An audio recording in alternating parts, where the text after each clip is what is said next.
Shalom saudara, selamat pagi saudara.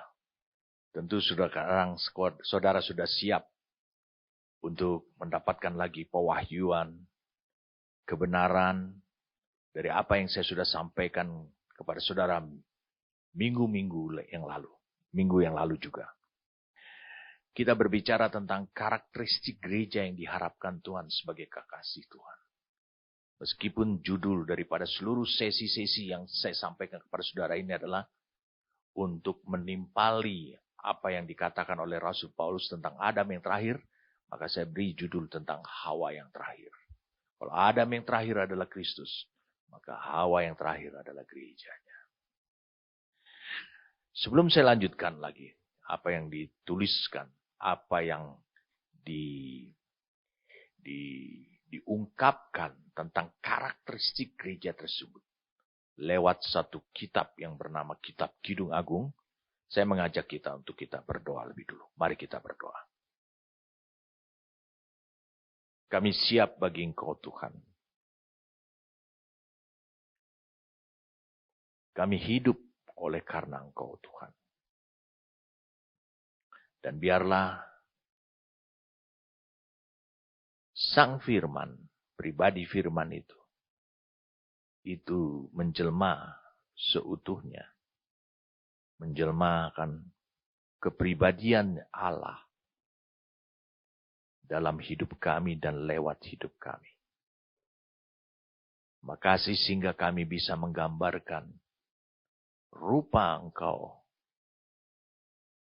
sebagai Allah, rupa Engkau sebagai zat roh lewat tubuh kami ketika kami masih hidup di dunia ini. Terima kasih karena Kau menyingkapkan buat kami Tuhan kriteria-kriteria kehidupan yang harus nyata dalam hidup kami, menjadi realita dalam hidup kami. Kami sebagai bagian daripada gereja-Mu Tuhan, yang adalah kekasih-Mu Tuhan. Kami bersyukur padamu, karena Engkau mengirimkan Roh-Mu yang kudus. Dan tidak pernah berkata-kata dari dirinya sendiri. Tapi apa yang dikatakannya adalah apa yang diterimanya dari Engkau Tuhan. Makasih karena itu menuntun kami untuk menjadikan firman itu menjadi realita, yaitu kebenaran. Bahkan menjadi sama dengan sang kebenaran itu. Kami siap saat ini bagimu Tuhan. Kami ada untuk Engkau Tuhan. Demi nama Tuhan kami Yesus Kristus. Amin. Saudara masih ingat minggu lalu, kita berbicara tentang karakteristik gereja yang diharapkan Tuhan sebagai kekasihnya. Kitab Kidung Agung menyingkapkan buat diri kita. Di sana kita menemukan bagaimana si gadis Sunem ini, bagaimana kekasihnya yang adalah sang gembala, bagaimana Raja Salomo juga yang jatuh cinta kepada gadis Sunem itu. Dan juga kita menemukan di sana adanya putri-putri Yerusalem ataupun gadis-gadis yang lain. Kita melihat, kita telah membahas karakteristik apa yang harus menjadi nyata dalam kehidupan gereja sebagai kekasih Tuhan. Kita melihat di sana gambaran kekasih si gadis Sunem ini, yaitu sang gembala itu. Mengapa si gadis Sunem ini? Apa yang harusnya kita sebagai gereja Tuhan menduplikasikan kehidupannya ataupun spiritnya si gadis Sunem ini? Kalau kau lihat mulai dari pasal 1 yang kita sudah bahas. Pasal 1. Bagaimana si gadis Sunem ini mencintai sang gembala, kekasihnya itu. Itu karena pesona kepribadiannya. pesona kepribadiannya sebagai gembala. Kristus adalah gembala yang agung itu. Saya ulangi, Kristus adalah gembala yang agung itu. Dikatakan oleh Alkitab. Kidung Agung 1 ayat 7. Ceritakanlah kepadaku jantung hatiku. Di manakah Kanda menggembalakan domba? Di manakah Kanda membiarkan domba-domba berbaring pada petang hari? Karena mengapa aku akan jadi serupa pengembara dekat kawanan domba teman-temanmu? Kita lihat. Apalah seorang gembala? Tetapi Kristus menyebut dirinya adalah gembala. Daud disebut oleh Allah, dialah yang menggembalakan bangsa Israel. Dia bukan diberi atribut yang tertinggi adalah raja oleh Tuhan. Bukan itu. Tetapi sebagai gembala. Nah, karakteristik yang ada pada seorang gembala. Inilah yang membuat si gadis Sunam itu. Inilah yang seharusnya bagi kita sebagai gerejanya. Mencintai ataupun mengasihi dan bahkan menjadi kekasihnya Kristus yang adalah gembala. Kita bukan jatuh cinta. Jadi saya katakan si gadis Sunam ini tidak jatuh cinta kepada sang gembalanya, kekasihnya itu. Karena apa yang telah diperbuat oleh sang gembala, sang kekasih itu kepada dia sebelumnya. Bukan. Kita tidak dibenarkan oleh Tuhan. Meskipun banyak orang percaya. Orang Kristen ada di level tersebut. Tapi itu bukanlah level bagian daripada kehidupan gerejanya. Atau yang disebut dengan gerejanya. Banyak orang masih hidup di level ini. Yang saya mau sebutkan ini. Adalah dia mencintai Tuhan. Karena dasarnya adalah. Apa yang telah Kristus lakukan atau Tuhan lakukan untuk hidup saudara. Itu sebabnya dia mencintai Tuhan. Tetapi kalau kita belajar di sini. Bagaimana si gadis Sunam ini. Mencintai kekasihnya itu. Dan sekarang dia berada di lingkungan daripada.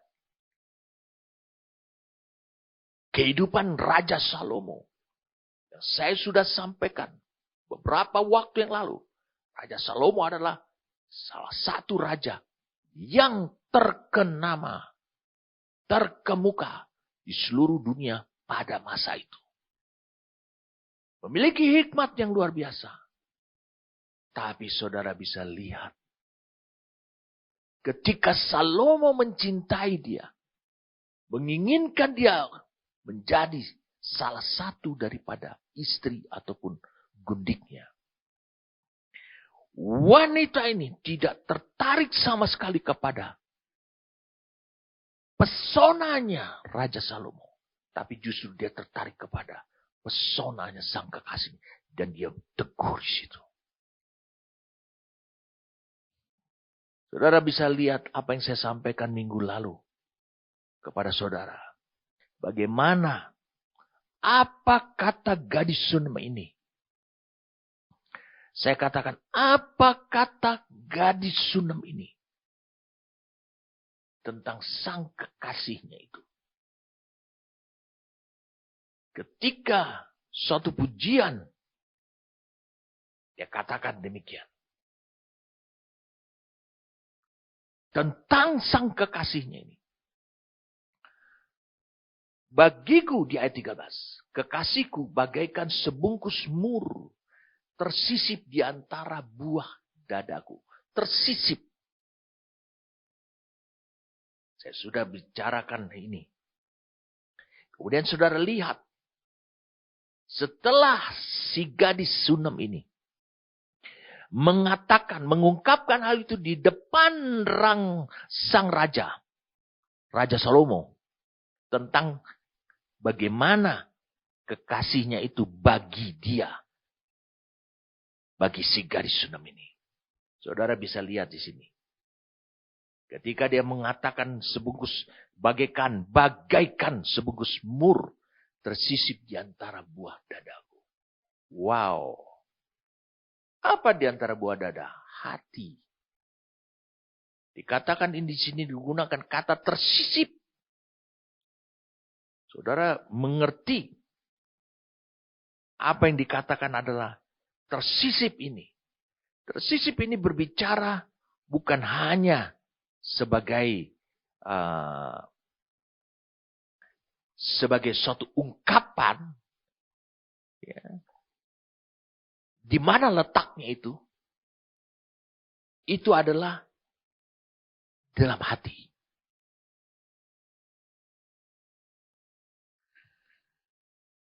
Menurut, ini tantangan buat saudara sebelum kita lanjutkan. Menurut Amsal 4.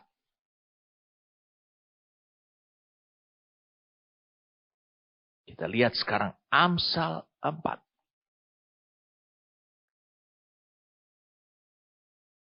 Ayat 23.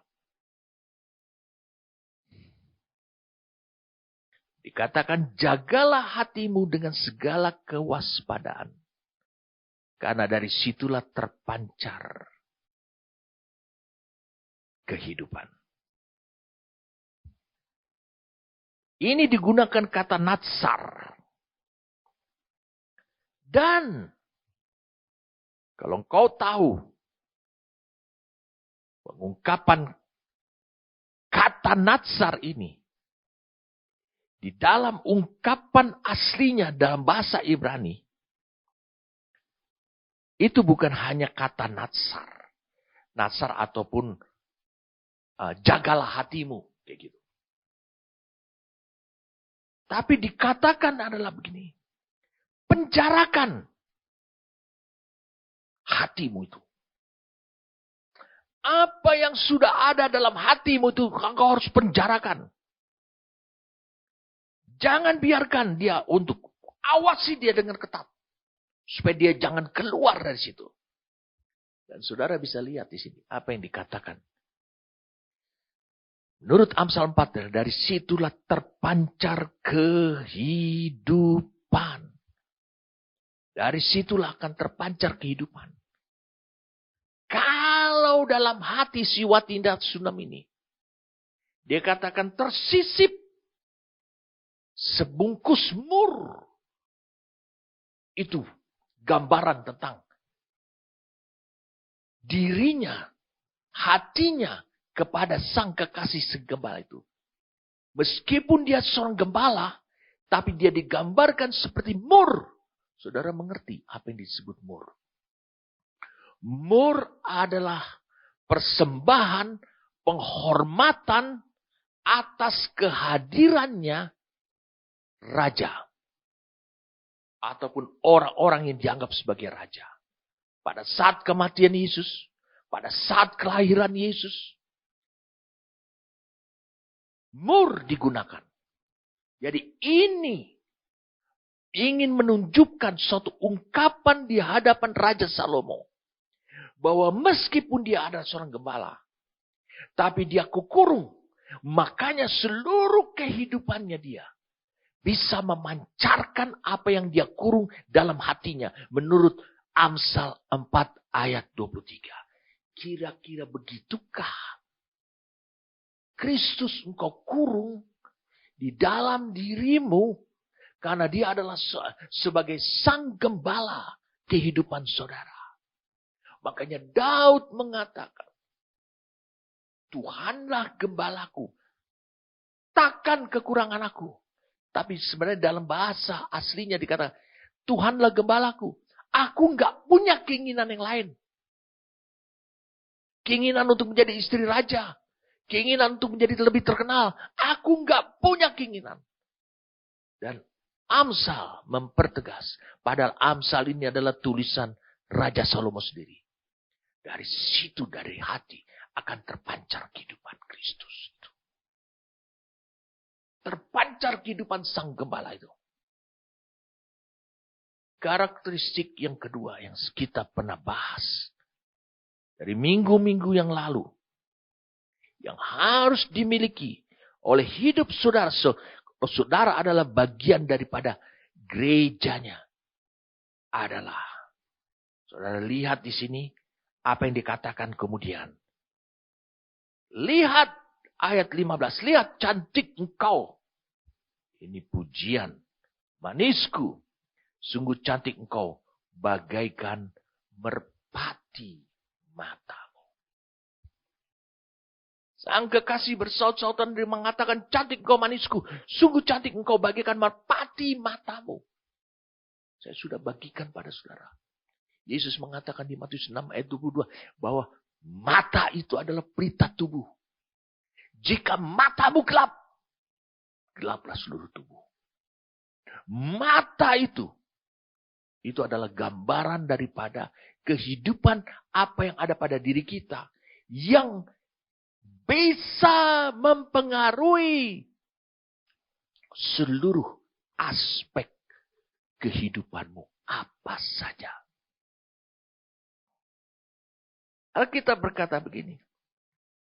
Ini pujian daripada sang kekasihnya. Cantik engkau. Rupanya matanya cantik. Sungguh cantik engkau bagaikan merpati matamu.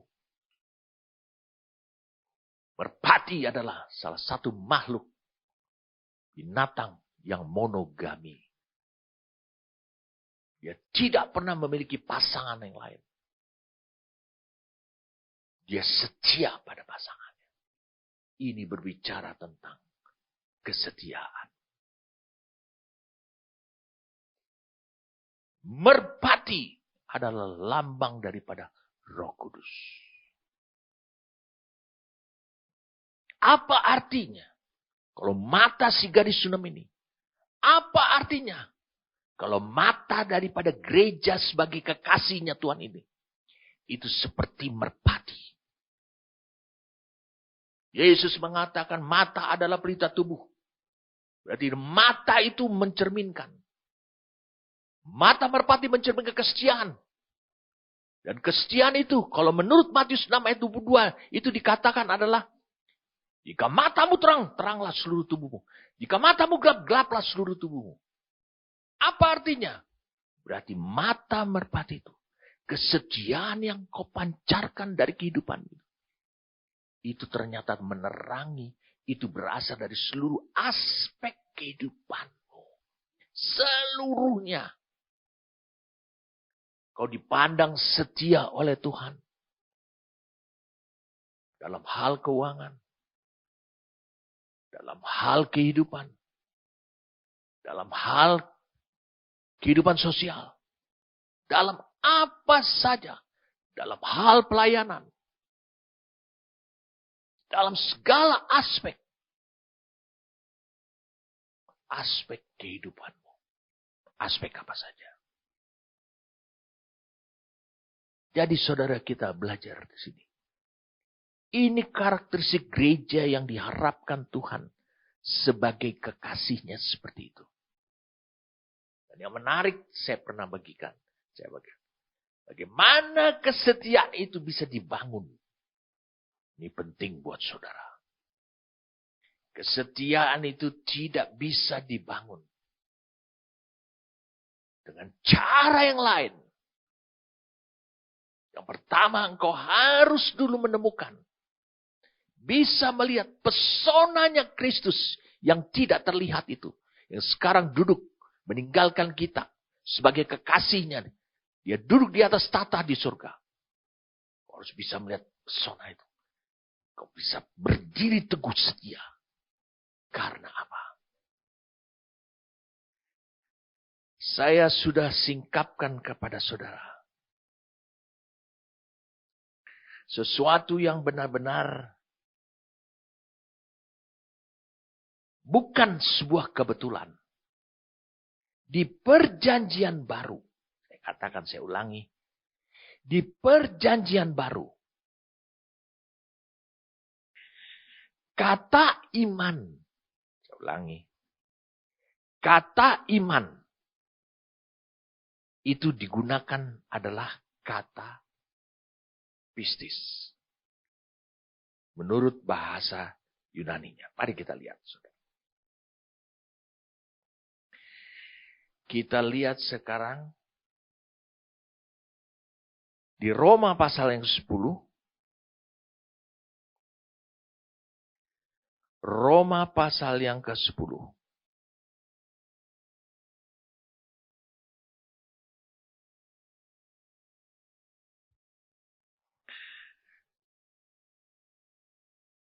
Roma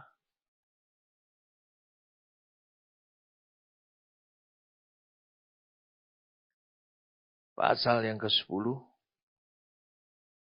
ayat 17. Jadi iman timbul dari pendengaran, dan pendengaran oleh firman Kristus atau rema. Firman yang mengandung suara. Suara itu berbicara tentang kehidupan. Ada sesuatu yang hidup. Di sini digunakan kata iman. Itu digunakan kata pistis. G4102. Ini menarik. Bawa saudara dulu ke suatu pemahaman yang lain. Dan yang unik, saudara. Kalau kau buka kata kesetiaan dalam bahasa Yunani. Saya ulangi. Kata kesetiaan dalam bahasa Yunani. Juga digunakan kata pistis. Kalau kau bisa baca itu. Dalam Galatia pasal yang ke-5.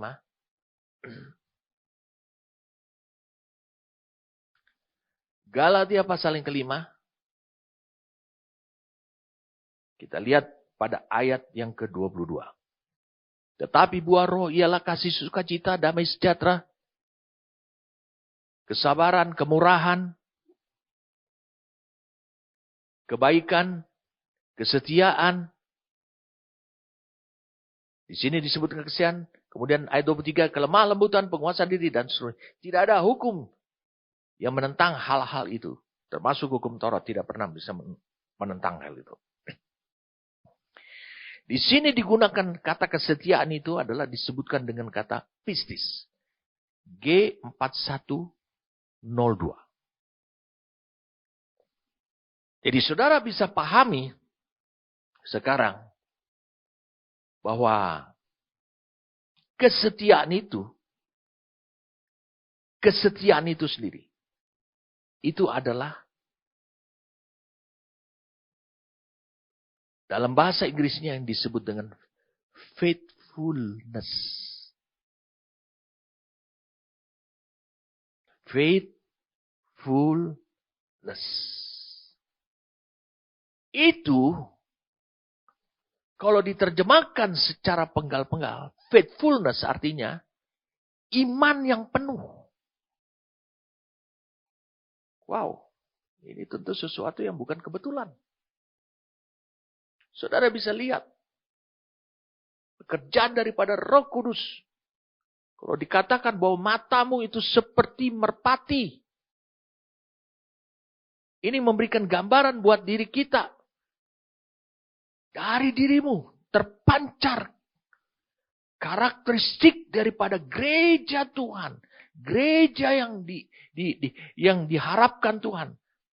Sebagai gereja kekasih Tuhan adalah kesetiaan. Dan kesetiaan itu bisa terus terbangun oleh karena ditopang oleh iman, keteguhan, keyakinan. Dia bisa melihat itu. Meskipun tidak dia bisa lihat dengan matanya sendiri. Tapi dia bisa melihat apa yang dia tidak bisa lihat.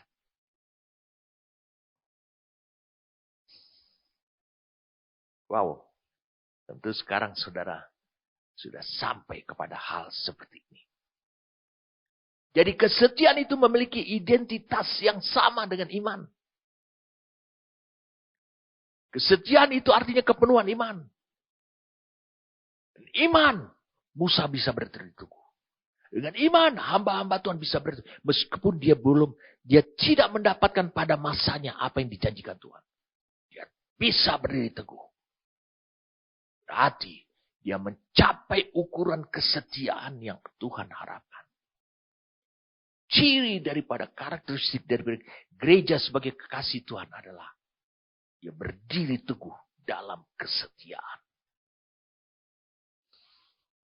Kesetiaan itu merupakan corak kehidupan, gambaran kehidupan dirinya yang nyata yang bisa ditampilkan. Yang terlihat di mana-mana. Karena itu mencakup seluruh aspek kehidupannya. Sebagai mata.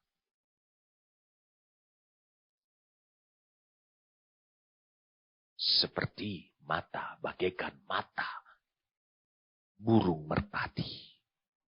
Wow. Sekarang klop, saudaraku. Sekarang, kalau begitu, kita akan lanjutkan lagi. Wow. Saudara lihat, Salomo jatuh cintanya besar sekali. Wah, sudah sangat kasmaran banget. Untuk dia bisa mendapatkan si gadis Sunam ini.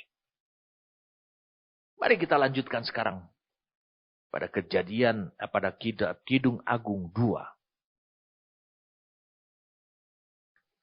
Bunga mawar dari Saron aku. Bunga bakung di lembah-lembah. Ini ayat yang pertama. Kidung 2 ayat 1 ini adalah perkataan daripada si gadis Sunam. Lalu kemudian Salomo mengatakan seperti ayat 2. Bunga bakung di antara duri-duri. Demikianlah manisku di antara gadis-gadis. Oh. Ini gambaran tentang Raja Salomo ini buruk sekali di sini. Dia mengatakan seperti bunga bakung di antara duri-duri. Kau gadis Sunam. Demikianlah manisku di antara gadis-gadis. Lihat di sini. Saudara lihat. Pertama kali gadis Sunam ini. Atau wanita Sulam. Gadis Sulam atau gadis Sunam ini. Berkata. Dia katakan demikian. Saya ingin mengambil. Dari Amplified Classic Bible.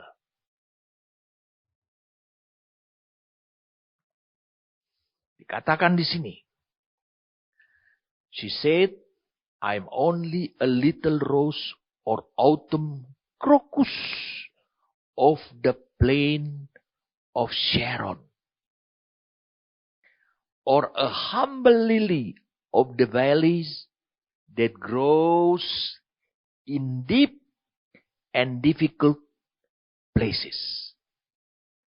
But Solomon replied, like the lily among thorns, so are you, my love, among the daughters. Putri-putri Yerusalem. Terjemahan bebas ini. Oh, kita akan selesaikan ini.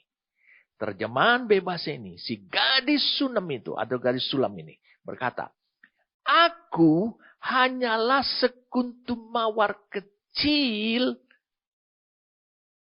atau bunga krokus. Saudara pengen tahu gambaran bunga krokus? Nih, lihat di sini. Saya tunjukin pada saudara. Pada tayangan ini saudara bisa lihat bunga krokus itu indah. Seperti warna ungu. Ya, dikatakan bunga krokus. Saudara lihat pada tayangan. Dikatakan bunga krokus musim gugur di dataran Saron. Atau bunga bakung. Itu bunga yang sederhana. Di lembah yang tumbuh di tempat yang dalam dan sulit atau sukar. Tapi Salomo menjawab. Tolong saudara perhatikan ini. Seperti bunga bakung di antara duri. Demikian pula kamu sayangku. Di antara anak-anak perempuan lainnya.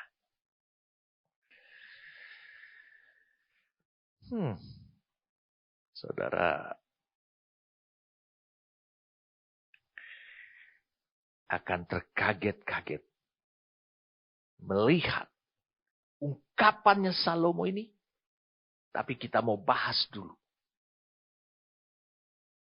ungkapannya si wanita sulam ini.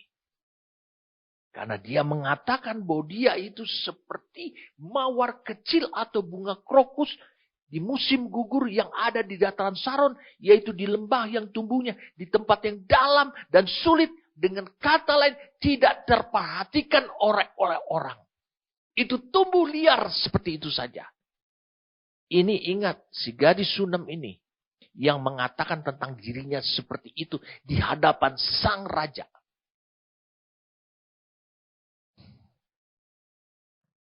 Di hadapan sang raja. Saya ingin supaya saudara bisa memahami betapa, saya katakan, betapa hebatnya suatu ungkapan daripada wanita Sunem ini untuk menolak cintanya Raja Salomo. Untuk dia terus berpegang teguh, konsisten terhadap ungkapan yang dia katakan. Bagiku kekasihku itu seperti sebungkus mur yang tersisip di antara buah dadaku. Artinya di dalam hatiku. Saya sedang mencari satu ayat. Supaya saudara bisa mendapatkan gambaran yang luar biasa sekali. Mengapa gadis Sunem ini, dia berani menolak. Saya katakan dia berani menolak cintanya, tawaran cintanya Salomo. Ada apa? Bukankah kalau dia mengatakan ya, status dia yang selama ini menjadi pekerja kebun milik daripada saudaranya laki-laki, yang mengakibatkan dia hitam, terkena terik, menjadi pekerja keras. Bukankah status sosialnya dia akan naik menjadi istri raja? Bukankah ini akan mengubah juga seluruh kehidupan keluarganya? Akan berdampak kepada berpengaruh kepada seluruh keluarganya. Apakah dia tidak melihat itu? Apakah dia tidak tahu bahwa adalah lebih baik menurut kata orang, pendapat orang lain, adalah lebih baik kalau dia menyambut. Karena toh Salomo sudah sangat jatuh cinta kepada dirinya. Apakah dia nggak lebih baik? Bukan hanya martabatnya dia akan naik. Dia akan termasuk orang daripada keluarga istana.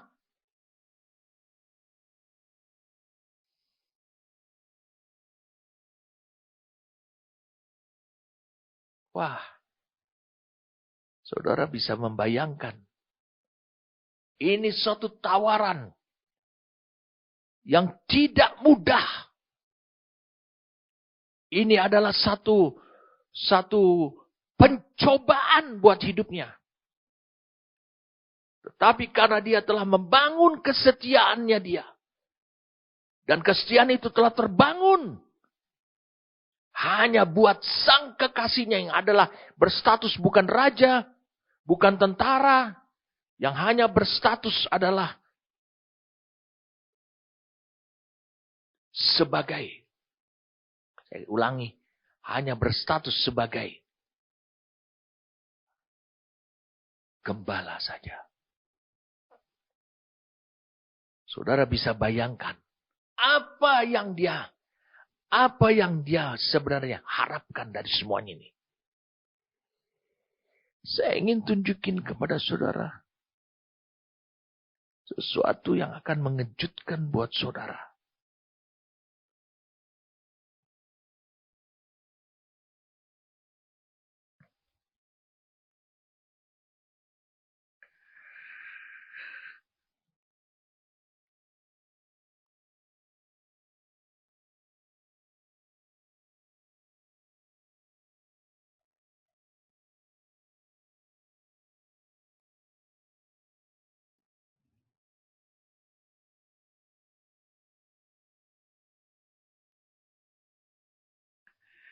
Ketika saya ulangi, ketika wanita ini mengatakan bahwa dia nggak lebih daripada sekuntum bunga mawar. Mawar kecil. Saya ulangi, mawar kecil.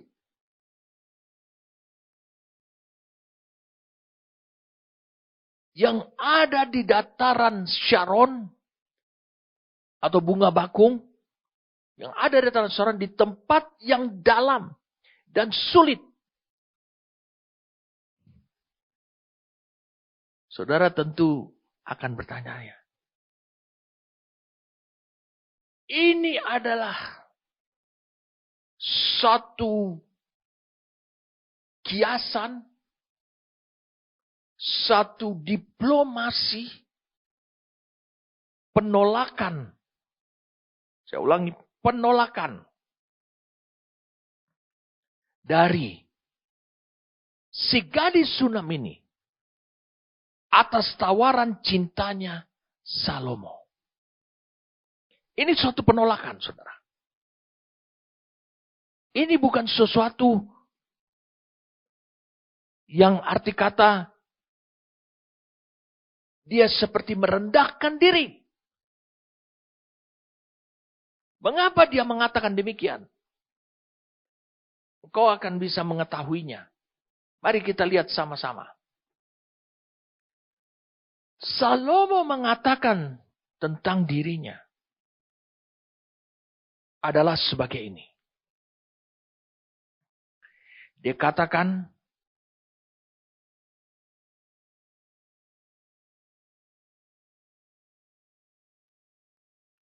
pada Kidung Agung 1. Saya ulangi, Kidung Agung 1. Di ayat yang mari kita lihat sama-sama. 9.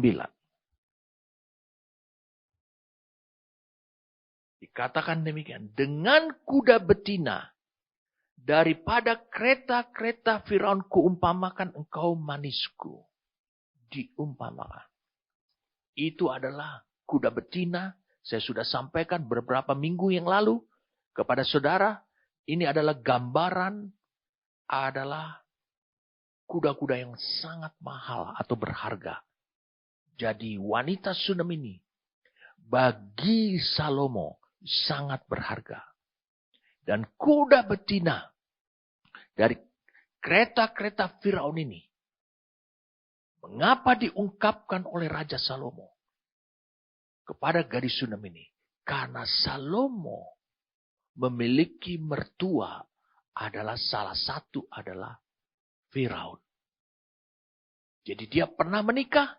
Dia pernah melihat kuda-kuda betina ini yang mengiringi atau yang menarik kereta kencana pengantin ini. Dia berarti di pikirannya Raja Salomo, dia teringat kepada hari pernikahan. Dia membayangkan bahwa si wanita Sunam ini sangat berharga sekali. Itu juga akan menjadi seperti suatu hadiah yang luar biasa untuk hari perkawinannya dia nanti.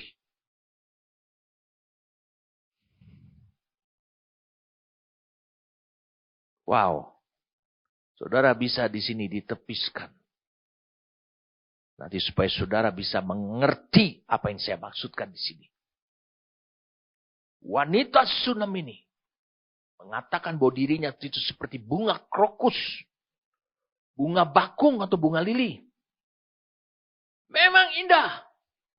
Saudara udah lihat tadi bunga krokus pada tayangan. Saudara bisa lihat juga bunga bakung, bunga lili pada tayangannya. Memang indah. Tapi dia tumbuh di dataran Sharon. Wow, saudara bisa lihat. Ini gambaran suatu penolakan. Bunga bakung memang indah, tumbuh indah. Tapi dia di tempat yang tidak terperhatikan orang. Atau tempat yang terabaikan atau diabaikan banyak orang. Dan belum pernah ada orang yang membudidayakan bunga krokus dan bunga bakung atau bunga lili pada zaman itu. Seperti pada zaman sekarang ini. Ada banyak perkebunan bunga lili, bunga mawar, bunga krokus. Pada masa itu tumbuh liar karena tumbuh liar di tempat-tempat yang sulit. Jadi sebenarnya Gadis Sunam ini, dia menunjukkan dirinya bahwa dia tidak seperti kuda betina dari Mesir. Tidak seperti yang dikatakan oleh Raja Salomo, pujian kepada dirinya. Saudara harus tahu bahwa bunga bakung atau bunga lili dari Sharon ini seperti padang gurun di pesisir Laut Tengah, di bagian selatan Gunung Karmel ini. Jadi, meskipun pada saat itu di hadapan Raja Salomo, si Gadis Sunam ini sedang didandani, tetapi dia tidak merespon, mengatakan, ataupun menyambut cintanya Raja Salomo. Justru dia mengungkapkan penolakannya. Suatu ketegasan. Karakteristik seperti inilah yang didambakan oleh Kristus dari gerejanya sebagai kekasihnya. Nolak dengan tegas. Meskipun dia sedang didandani. Untuk kebutuhan raja. Sedang dilakukan persiapan. Tapi tetap dia mengatakan bahwa dia adalah bunga murahan bagi sang raja. Ini suatu penolakan dari Gadis Sunam atau Gadis Sulam ini. Untuk dijadikan ratu ataupun istri bagi Salomo. Menolak. Peristiwa apa? Saya ulangi, peristiwa apa?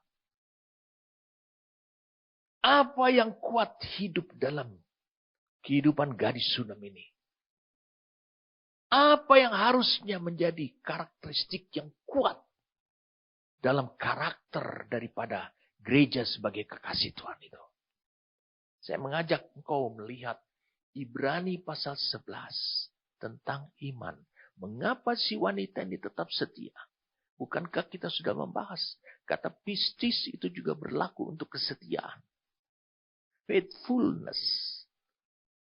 Faith, tapi ini faithfulness.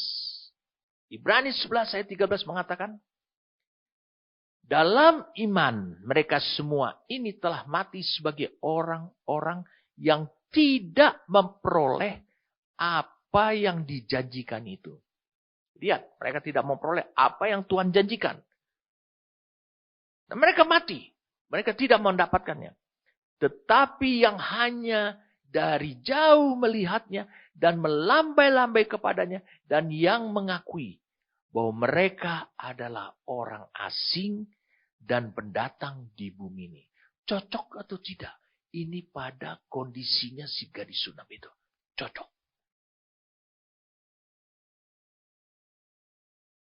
Kekasihnya sang gembala menjanjikan banyak hal. Tapi belum ada realitanya. Tetapi dia tetap setia si Gadis Sunam ini. Meskipun dia ada di tempat yang asing. Kelihatannya secara manusia tempat itu nyaman. Karena itu adalah pendopo ataupun tempat pemondokan perkemahannya Raja Salomo. Tapi lihat. Dia tetap setia. Ayat 38. Lihat ayat 38. Dunia ini tidak layak bagi mereka. Mereka mengembara di padang gurun dan di pegunungan, dalam gua-gua dan celah-celah gunung. Saudara bisa bayangkan. Ayat 39. Dan mereka semua tidak memperoleh apa yang dijanjikan itu. Sekalipun iman mereka telah memberikan kepada mereka suatu kesaksian yang baik. Menunjukkan kepada mereka bahwa itu benar. Jadi inilah gereja sebagai kekasih Tuhan. Adalah itu seperti orang asing bagi dunia ini. Sehingga ketika engkau berada di tempat yang asing, tidak mungkin engkau akan menyukai tempat itu. Dan semua hal-hal yang ada di tempat itu. Karena bagimu itu adalah asing. Dan dunia menganggap engkau tidak berharga. Mengapa? Karena engkau bukan berasal dari dunia. Jadi siapa yang tidak layak bagi dunia ini? Inilah ungkapan si gadis Sunam itu. Adalah umatnya yang memiliki iman yang teguh ataupun tetap setia kepada Tuhan.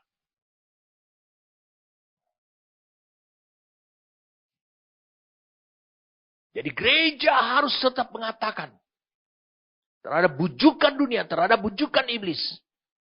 Mereka menganggap bahwa gereja sebagai kekasih mereka menganggap bahwa mereka itu adalah seperti mawar saron di dunia ini. Meskipun iblis menawarkan kepada Kristus, kepada Yesus di Matius 4 ayat 8 sampai 10. Semua kemuliaan, kemegahan kerajaan dunia dengan segala kemegahannya itu. Tetapi Kristus tetap teguh. Dia tetap mengabdi kepada Allah saja. Dan tetap menyembah kepada Allah satu-satunya. Jadi, Mawar Saron, Kidung 2 ayat 1 ini. Dari dataran Saron, bunga mawar dari dataran Saron. Itu adalah ungkapan penolakan cintanya, tawarannya Salomo kepada si wanita dari gadis Sunam ini. Jadi ini adalah lambang penolakan. Menurut Ibrani 11. Kita baca mulai dari ayat 24 sekarang.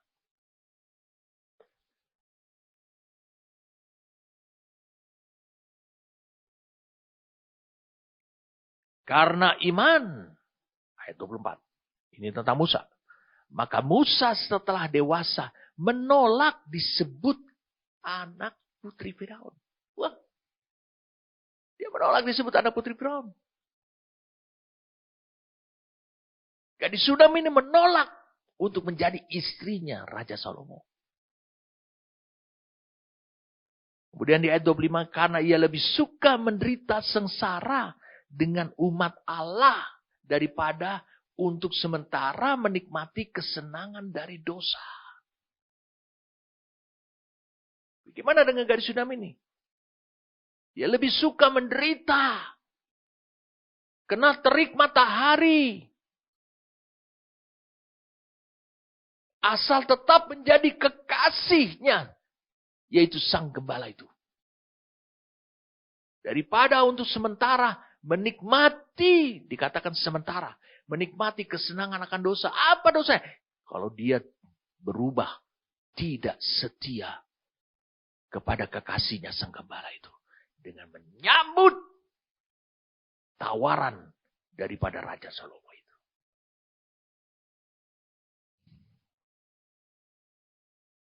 Kemudian di ayat 26-nya dikatakan, ia menganggap penghinaan karena Kristus itu sebagai kekayaan yang lebih besar daripada semua harta Mesir.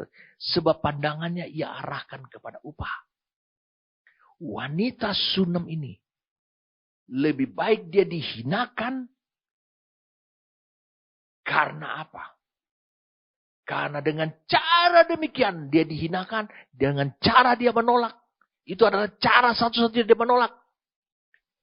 Bagi dia itu adalah sebagai suatu kekayaan atau nilai yang tertinggi. Karena apa? Karena dia akan tetap menjadi istri yang setia, kekasih yang setia bagi kekasihnya itu, yaitu sang gembala.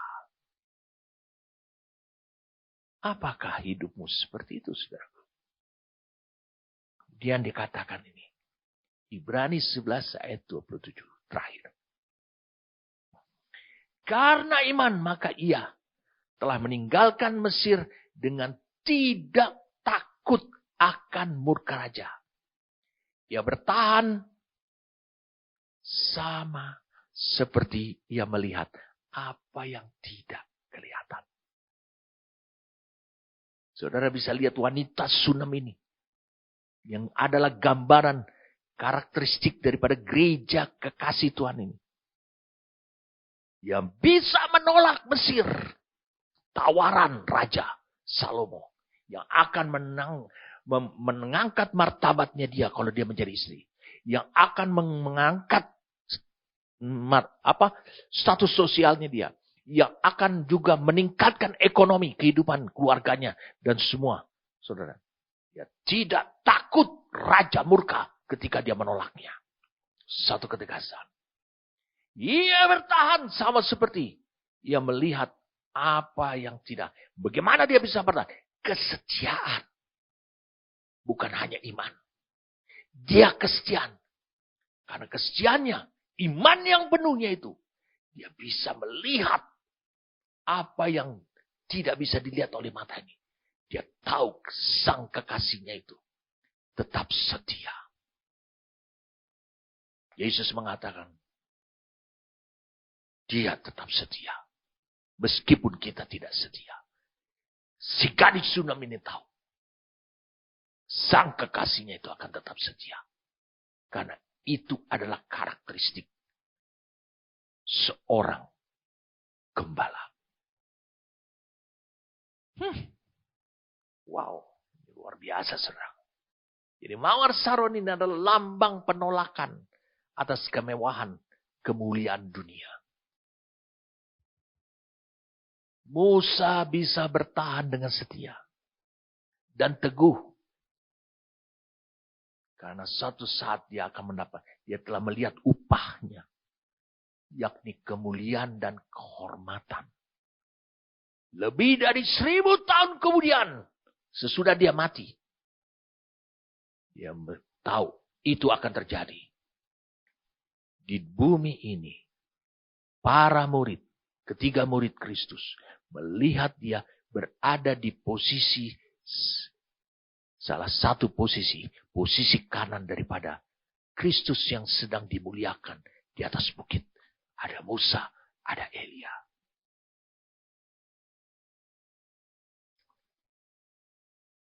Wow.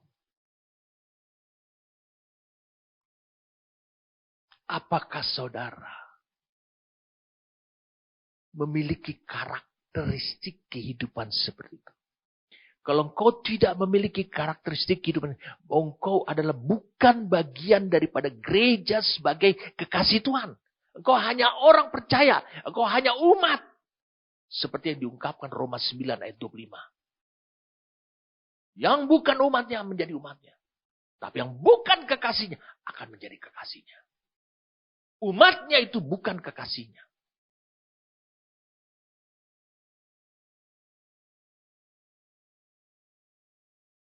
Tapi yang bukan umat itu.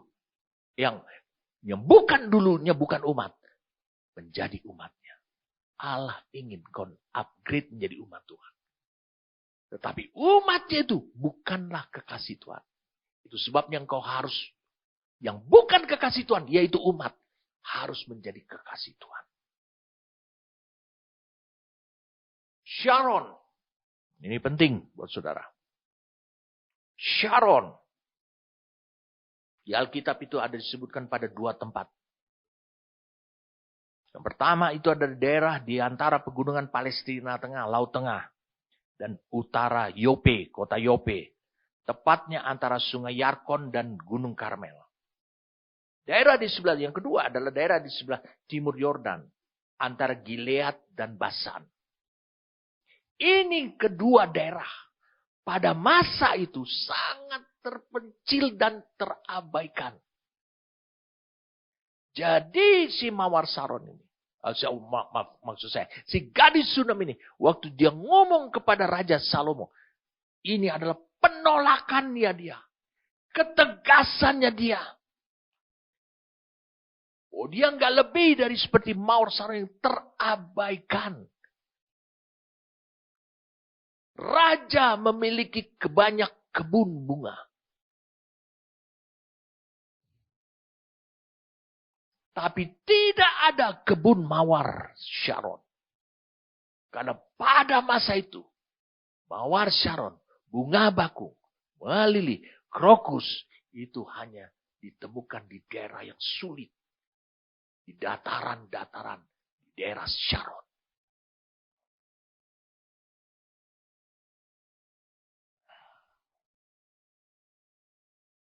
Wow. Saudara mulai disadarkan. Apa maksud semuanya ini? Ini harus menjadi hidup saudara. Seperti itu. Kesetiaan itu menjadi darah dan daging buat hidup saudara. Kesetiaan itu bisa menjadi darah dan daging karena iman. Bagaimana saudara bisa menjadi setia? Roma 10 ayat 17 dikatakan iman timbul dari pendengaran akan firman Kristus. Remata. Ketika Kristus meninggalkan kita untuk menyiapkan tempat, maka dia memberikan pemberian-pemberian. Yaitu Roh Kudus, firman. Menurut saudara, firman yang mana? Apakah firman tertulis yang diberikan? Apakah firman menjadi khotbah? Bukan. Tapi digunakan kata rema. Firman yang bersuara. Saudara harus hidup dari firman yang bersuara. Makanya dikatakan di Wahyu 2 ayat 7. Mari kita lihat sama-sama. Wahyu 2 ayat yang ke-7. Ini saudara perhatikan dengan baik. Ini kejatuhan daripada gereja di Efesus. Diperingatkan seperti ini. Siapa bertelinga, hendaklah ia mendengarkan apa yang dikatakan Roh kepada jemaat-jemaat. Barang siapa menang, dia akan kuberi makan dari pohon kehidupan yang ada di Taman Firdaus. Apa yang dikatakan Roh? Barang siapa menang, dikatakan. Dia akan kuberi makan dari pohon kehidupan yang ada di Taman Firdaus. Kau bisa baca lagi di Wahyu pasal yang ke-2 ayat 11 dan seterusnya. Ada kepada 7 gereja. Selalu Tuhan katakan, siapa bertelinga, hendaklah ia mendengarkan apa yang dikatakan Roh kepada jemaat. Perhatikan nih. Apa sih yang dikatakan oleh Roh kepada jemaat? Kepada gerejanya. Apa sih sebenarnya? Kalau kita melihat di Wahyu 2 dan Wahyu 3. Tentang gereja-gereja yang mengalami kejatuhan. Dalam hal ini, dalam hal itu, dalam hal ini, dalam hal itu. Selalu ada kata, siapa bertelinga hendaklah mendengarkan apa yang dikatakan Roh.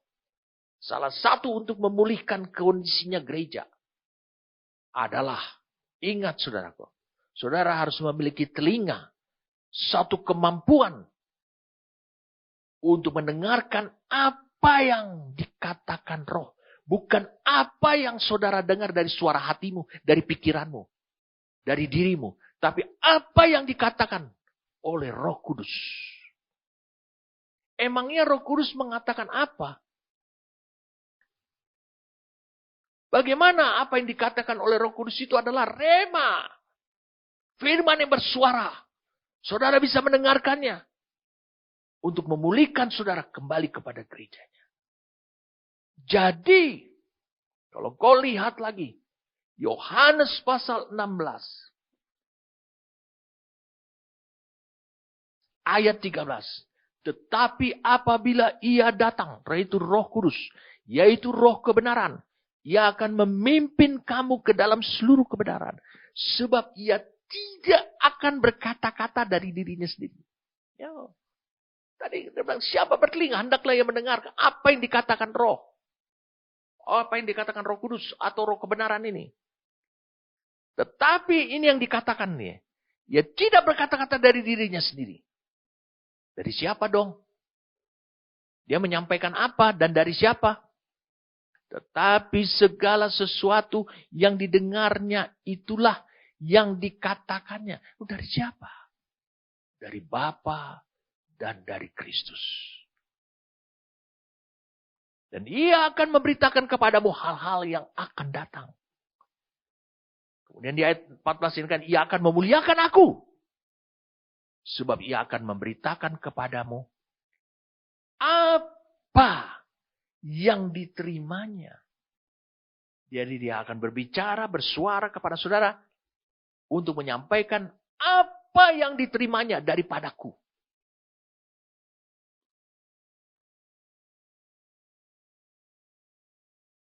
Kalau Roh Kudus bersuara, berbicara kepada saudara, itulah firman rema. Mengapa? Karena Kristus meninggalkan hidup saudara. Tapi dia mengirim Roh yang kudus. Supaya saudara selalu mendapatkan suplaian. Seperti yang dikatakan dalam Efesus 5.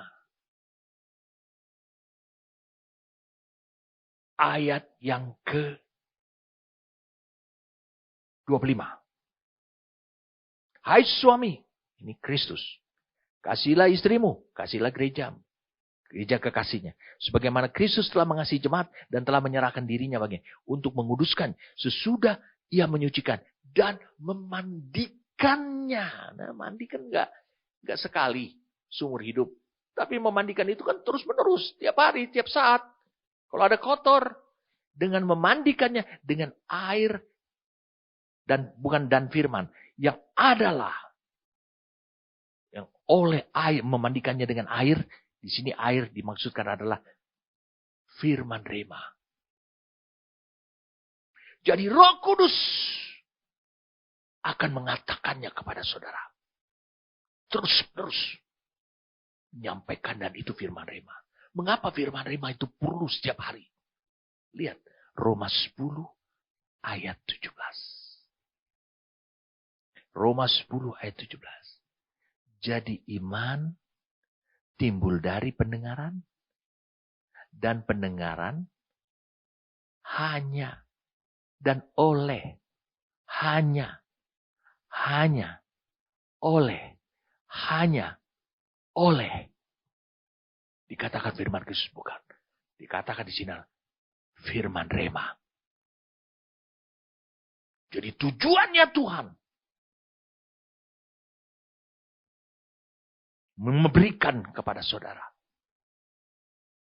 Supaya saudara tetap teguh setia. Bagaimana saudara bisa mencapai kepenuhan iman? Faithfulness. Ataupun kesetiaan itu. Kalau engkau tidak mendapatkan iman. Bagaimana engkau bisa mendapatkan iman? Kalau engkau tidak bertelinga. Karena engkau tidak mampu untuk mendengarkan suara roh.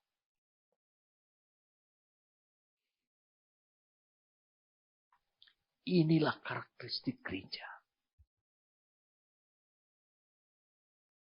yang diidamkan Tuhan sebagai kekasihnya. Jadi saya mau bertambahkan sesuatu buat saudara. Kalau saudara tidak bisa mendengar apa yang dikatakan oleh Roh, karena itu adalah firman Rema yang dia dapat dari Sang Firman, yaitu Kristus, diterima oleh Roh Kudus, disampaikan kepada saudara dalam bentuk Rema. Kalau saudara tidak bisa mendengar itu, saudara bukanlah bagian daripada gereja. Gereja kekasih Tuhan. Bukan. Saudara bukan. Saudara hanyalah umat.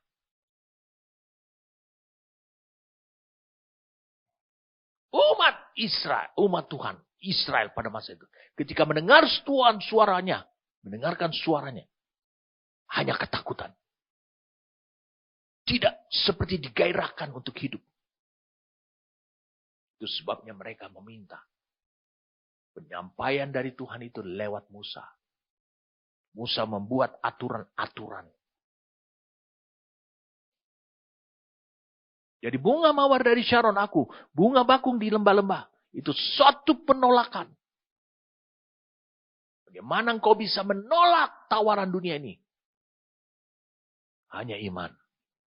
Iman itu pemberian Allah. Bagaimana engkau bisa tetap setia meskipun tawaran itu datang dari Salomo. Raja Salomo. Orang yang kau kagumi. Orang yang sangat spiritual menurut hidupmu. Bagaimana engkau memiliki kemampuan untuk bisa menolak? Iman. Sebab iman akan memunculkan kesetiaan sebagai karaktermu. Wow. Ini sungguh nih. Saya ingin kita membaca satu ayat. Ayat ini.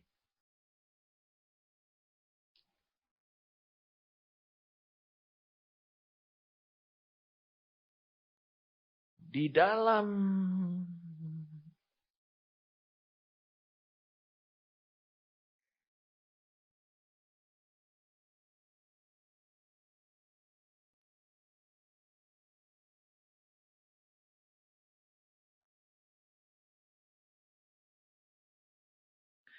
Wahyu 19 ayat 11. Setelah perkawinan atau pada saat perkawinan anak domba di ayat 7. Setelah pengantin perempuannya itu istrinya juga siap. Wahyu 19 ayat 11. Lalu aku melihat sorga terbuka, sesungguhnya ada seekor kuda putih. Dan ia yang menungganginya bernama yang setia. Di sini digunakan kata faithful. Pistos.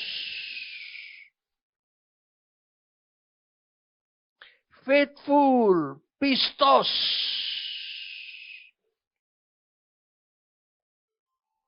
Wow, ini hal yang harus saudara bisa pahami sekarang. Yang setia dan yang benar. Ia menghakimi dan berperang dengan adil. Siapa dia? Itulah Kristus.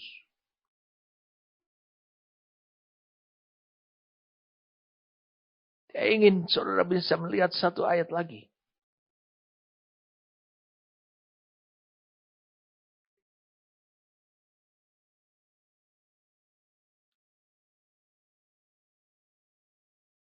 Di dalam ayat yang dikatakan adalah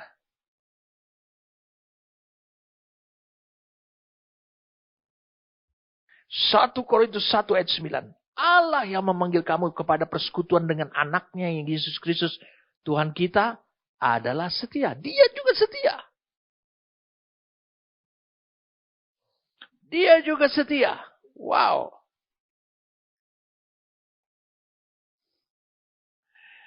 Mari saya ajak saudara untuk bisa melihat lagi ayat lagi di tempatnya.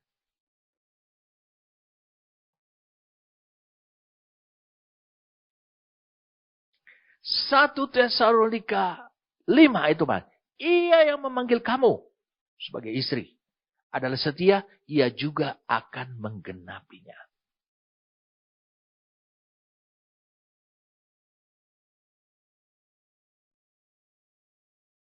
Saudara mau tahu kesetiaan daripada Kristus itu, kesetiaan daripada sang gembalanya, si gadis Sunam ini, itu sebab dia tertarik kepada pesona kepribadiannya sang gembala tersebut.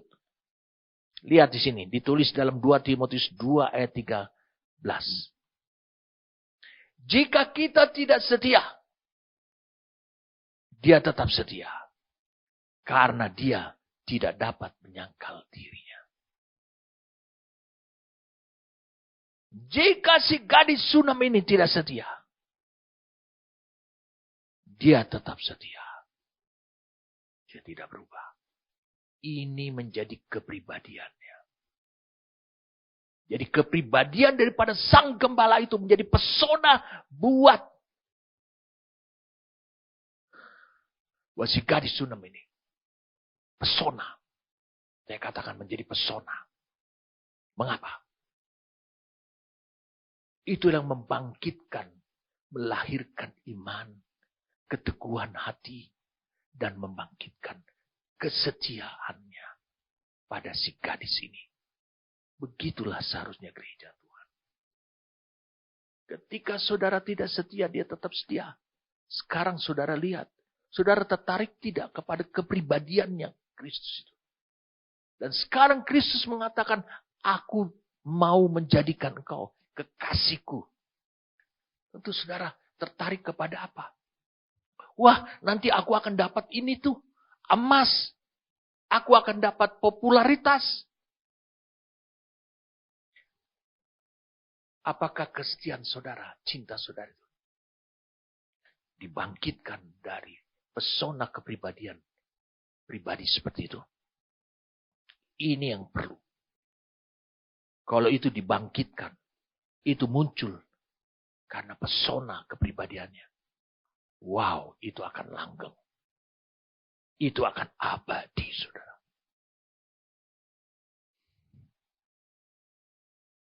Ini yang Tuhan inginkan. Suatu penolakan yang tegas. Aku ini hanya bunga mawar dari Sharon. Aku bunga bakung di lembah-lembah yang tidak terperhatikan. Di tempat terpencil.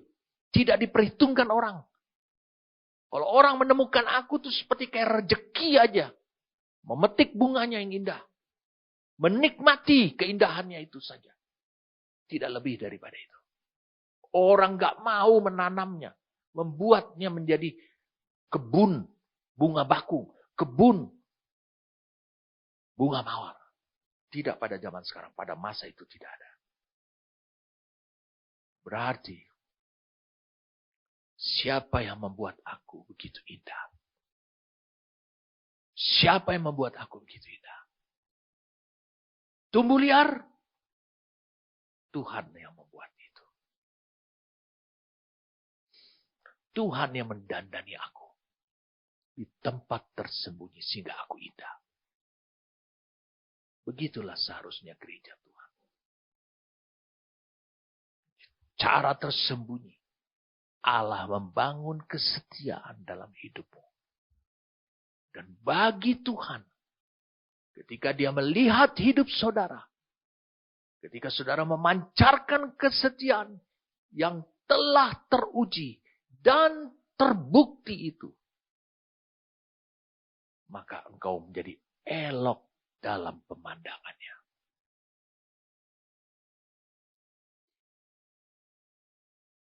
Itulah keindahan dari Tuhan. Itulah gambaran tentang karakteristik daripada gereja kekasih Tuhan itu. Amin.